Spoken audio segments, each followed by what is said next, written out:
My names are Judy Ngure, 27 years old.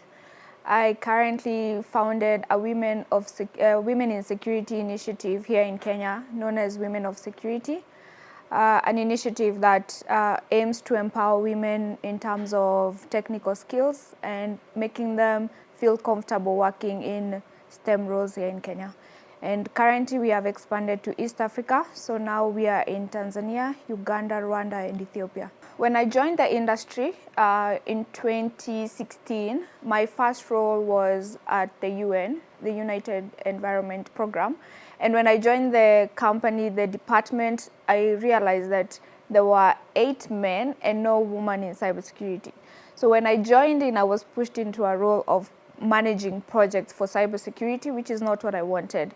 But then I realized it wasn't actually a problem they didn't actually see the difference in them giving me a role in project management because no woman was actually actively involved in technical roles.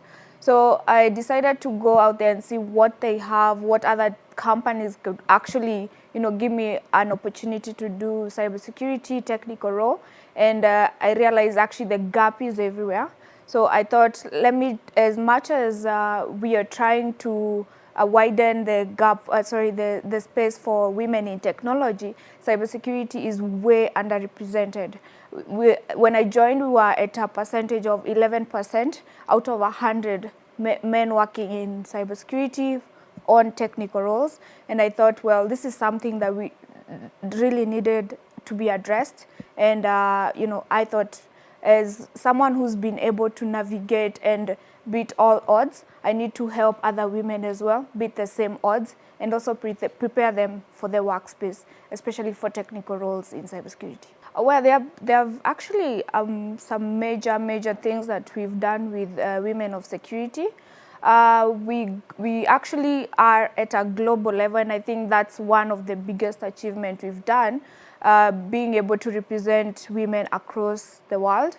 Also was voted one of the best communities. I was also voted as the Woman Hacker of the Year, East Africa, and we were able to also top 50 women in cybersecurity across Africa, which most of the women in the community, as well as myself, were voted against millions and millions of ladies who actually were nominated for such roles.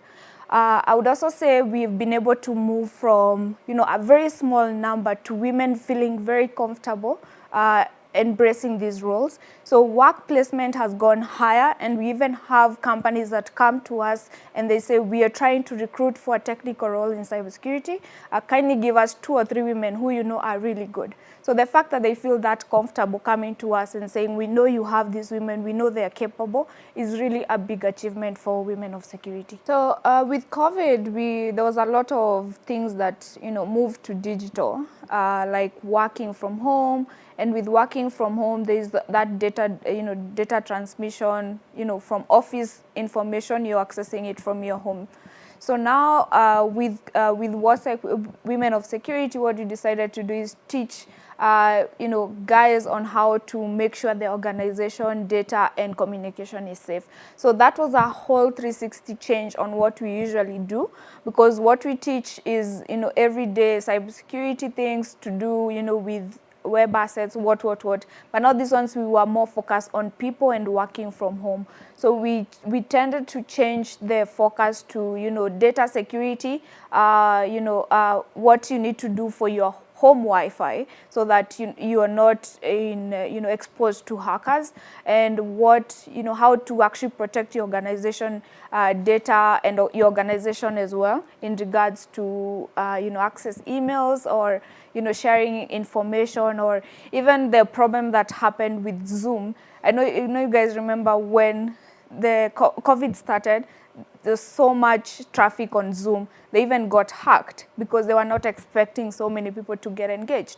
So what they were doing is hackers would actually intercept you guys in a meeting and then upload a video of some funny business they were doing. I don't know if you do remember.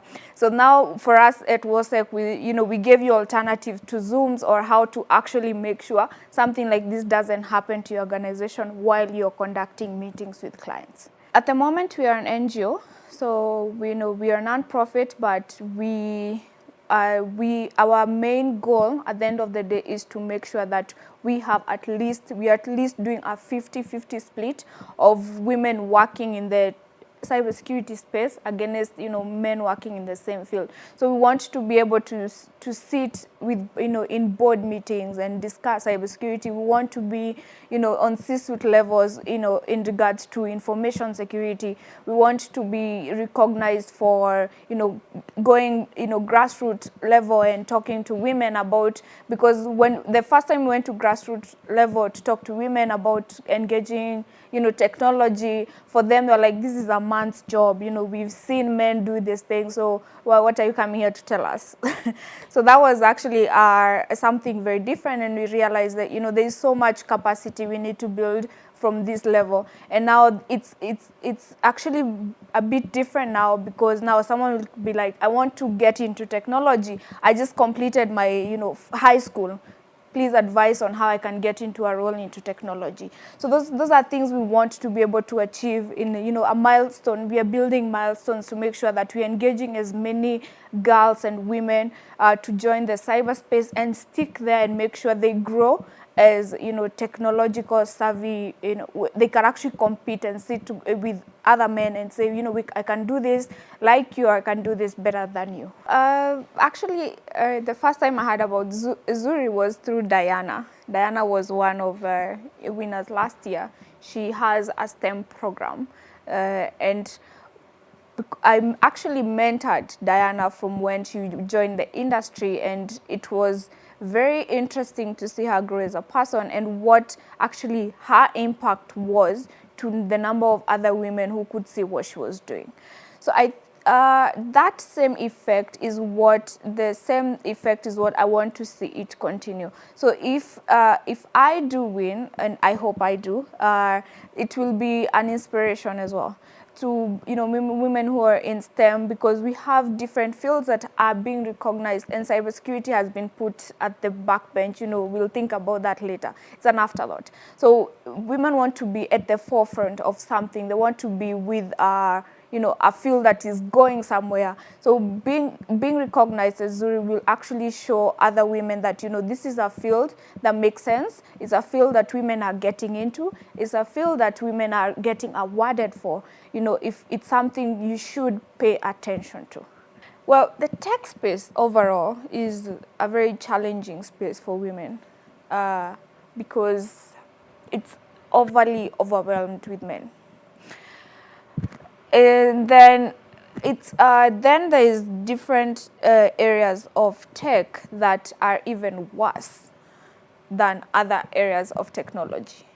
So we have in technology, we have a programming language called Ruby, which was in Kenya didn't even exist for women.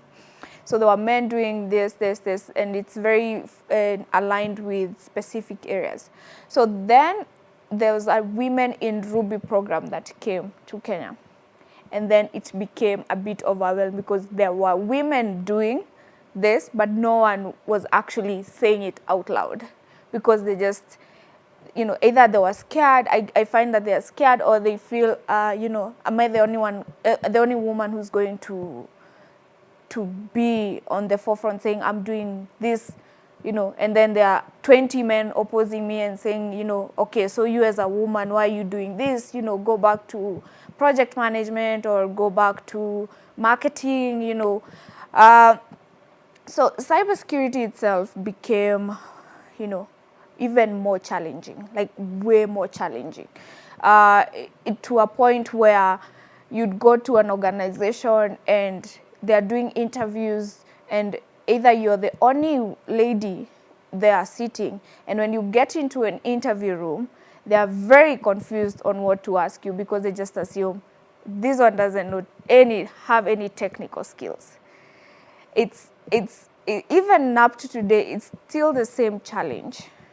And I think the fact that right now we are challenging the fact that, why are you saying we don't have the technical skills? Have you tried to work with us? So why do you think all the C-suite level should be allocated to, you know, men who, you know, who've been in the industry longer. Have you tried to work with a woman on the same role? So we are actually challenging those facts, myths, misconceptions at the moment, and showing them that, you know, it doesn't matter if you're a woman or a man. If you go to YouTube and look for a hacking course, it will give you the same course. It doesn't go and discriminate on gender. So you will learn the same things that the other person is, you know, the other gender is doing, because you know, your interests are aligned. So should your job.